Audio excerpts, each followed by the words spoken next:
definitely a culture that I have not been made privy to. So I just want to thank you for showcasing this to the public and making this culture known. So with that being said, I would just like to ask, what was the motivating factor for creating this film?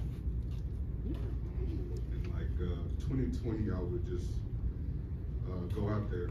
I had a friend named Ronnie Davis. I just go out there and film him. I wanted to do a Western at first, but the more we went out there, I was like, man, this is like a whole other world. And I'm from Spencer, so I was around it a lot, but the more and more rodeos I went to, the more I realized that this whole story needed to be told, you know, and we all disagreed, and here we are. I mean, as someone that's spent time in Spencer, I remember growing up and seeing people riding their horses and things like that, but just never really understanding that. So, why was it important for you guys to spotlight and showcase that culture, especially as it pertains to Oklahoma's history? For me, living in Oklahoma and being pretty much from Oklahoma, and I had only been to the Cowboys and Color Rodeo prior to doing this film. So while we're documenting it, I'm realizing that I should already know about this. So for me, the motivation was, why don't I know about this? Why, like you said, like, why are we here? And it's like, this is a different world separate from us. So not only to educate people in Oklahoma, but just show everyone in the rest of the world, because everybody thinks we're Cowboys anyway. Like, you know, when you go to other states. So really just getting the history behind it. For me, similar to what Nicole had said, you know, I was in the Navy for 5 years, and so when I would travel, when I would live in other states, and folks would be like, man, I didn't know black people even lived in Oklahoma. And so, like, then they would even go further and be like, what do y'all do out there? Just ride horses and like, what little doom buggies or whatever? Yeah, and so, you know, being from Oklahoma, I really didn't take too much. I mean, I kind of was like, you know, I kind of get like a little offended. I'm like, man, I mean, we got cars and stuff out there. And so, but there wasn't line though. And so now, you know, circling back, meeting with Jay, meeting with Nicole, which is an amazing producer, amazing filmmaker as well. We all collaborated, and so when we initially started talking about this film, Jay wanted to talk about the historical aspect. My background is more so in the sports world, and so I wanted to just make a piece that can connect us to the rest of the Black African American history here, just in the entire world. You know, even from the time like the film starts, like I wanted to make sure that like it was a direct connection to like, you know, Black and brown people, and then also as well just like to and be informative behind like the Black Cowboys as well, because many people from all over have never seen Black Cowboy just as much, like in the rodeo circuit, as much as we have. And so what a great opportunity to do it in a very exciting and inspiring way.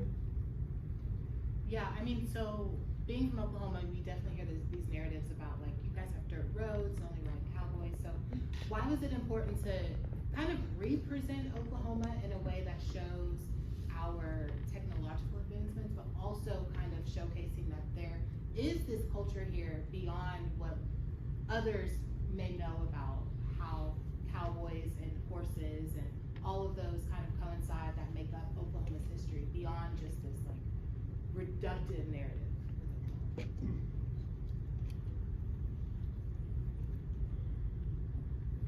So while I was editing this project, and I'll get this point out and I'll pass it to Nicole. All right, so while I was editing this project, I wanted to give all people like pride in regard, like especially when you're like Black people pride, like when we see ourselves, especially on the big screen, even seeing us like riding horses and even in the rodeo circuit, and seeing us in a manner to where it's empowering. You know, we don't, like I said, we all know we don't really see Black cowboys, but to see it in a manner to where it is in a place of like, wow, like these are athletes, these are professionals. They're not just, this isn't just a costume that they put on, like this is a lifestyle.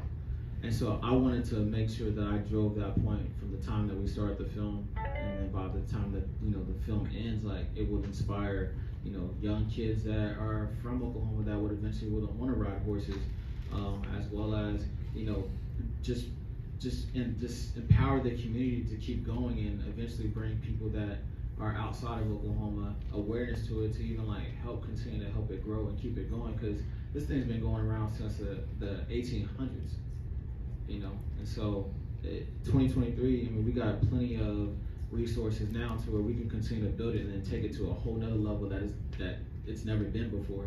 And this film was, I mean, like I said, bringing it back to the team, like we were the perfect team to do it, and it only made sense for, you know, the timing with what everything's going in the Oklahoma film, just on a large scale. We definitely need to put this story out. And to add what he was saying about the pride, I think Black people in Oklahoma, I think we kind of struggle with our identity in reference to the other states. Like we even like don't really know if we're the Midwest or the South. Like so, we're constantly like trying to figure out who we are. So to me, this brought us back to the basics, you know, of really what our culture here is in Oklahoma, and why are we embarrassed by our history, you know. So that's why it was important for me to just kind of like, because it was kind of like once I went out to the practice in the Pony Express, I was like, I just drove 11 minutes and this is what y'all are doing? Like I had no idea. So it was beautiful to me to see, and I just knew it'll be beautiful to everybody. And I think the nail tipping, every day I drive to Star Spencer to high school, I would see a sign that says, "Welcome to Spencer, home of world champion Danielle Tipping." He was like a superhero. I never met him till we did the doc. He was like a superhero to us. The country boys, I went to high school with a lot of them, so it's like they didn't understand how unique they were because they do every day, you know. And I wasn't a cowboy like them, so I can look from the outside at how great they were. So I just we just want the world to see, you know, basically. I think it's beautiful that you guys are kind of re-narrating Oklahoma's history in this way. Like you said, that is an empowering way of representing Oklahoma culture instead of this kind of reductive manner. My favorite part of the film is the beginning, the spoken word, the juxtaposition of like the contemporary cowboy culture that you guys documented in this documentary, as well as the historical significance. So can you kind of talk through your mind frame of documenting contemporary cowboy culture, keeping in mind the historical undertones and foundations that were laid before, you know, Oklahoma and all the Black cowboys that were represented in this film? Oh, that's such a powerful question.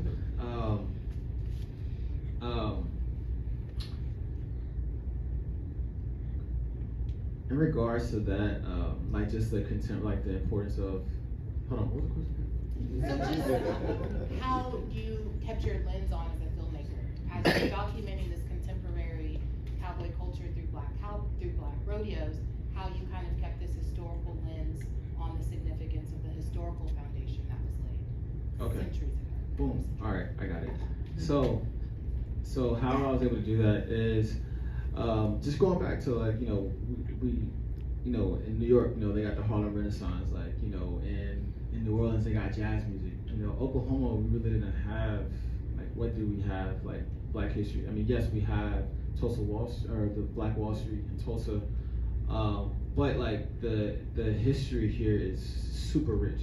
And even like brainstorming this project was like we were like almost like a forgotten treasure. You know, my sister, she did the spoken word at the beginning of the film, my younger sister. And so like when you hear the words that she's saying, like she's speaking in reference of like, hey, like these are gems, like this is gold, like this is something that, you know, like many people might have just like, you see it, but you didn't even know it was in front of you this entire time. And we've been here, and we're going to always forever be here. And so like, I mean, absolutely, like we definitely got to talk about that, you know. And you know, especially with us all three of us being from Oklahoma, it was like when we took this out of Miami, it felt so great to like see people that have not seen what we grew up around, and then we can finally say like, this is something that y'all can't do that we got, but it's still a part of you as well too. I love that you guys highlighted women in cowboy culture. I think when we think of like Black cowboys, we think of heavily saturated with men, but you guys were really intentional about showcasing women's role on the Black cowboy circuit. So kind of talk to me about how that came into fruition and why it was important for you guys to make sure women were represented in this documentary? I mean, I definitely think that we were all in agreement that we needed to find a cowgirl, but it's so many of them. So just kind of like, okay, which cowgirl? And then when we started talking to Kendra, she had a lot to say.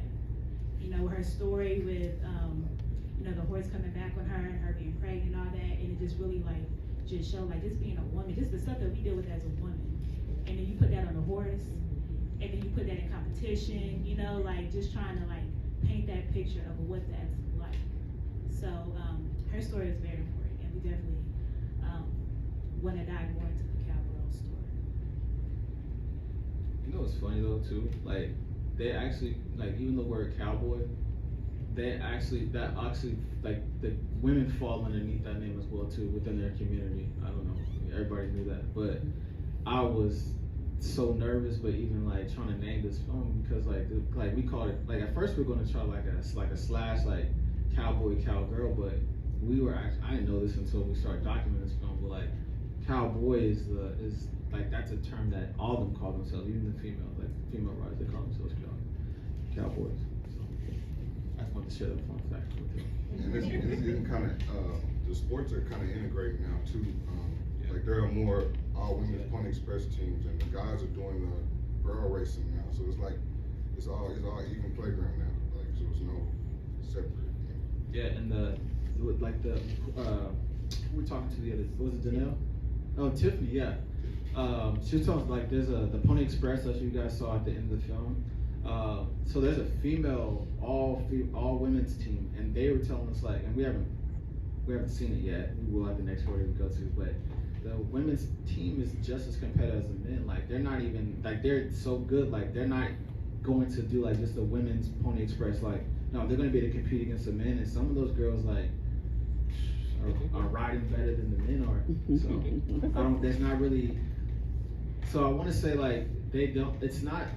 Yes, in certain categories of sports, like yes, there's a all women's event and there's an all male event, but like the women are just like respected just as high as the men in that community, which that was one thing that I really truly like loved about the black cowboy community and how they respect it. And to piggyback on that, we did a follow-up interview with Tiffany Guest, and she was saying just like growing up in her household, her parents didn't believe in gender roles. So she was like, her and her brothers all had the same chores, they had the same expectation. So I assume that kind of carries over into the competition. Yeah, thank you for highlighting. I wanted to see if there was a question or two.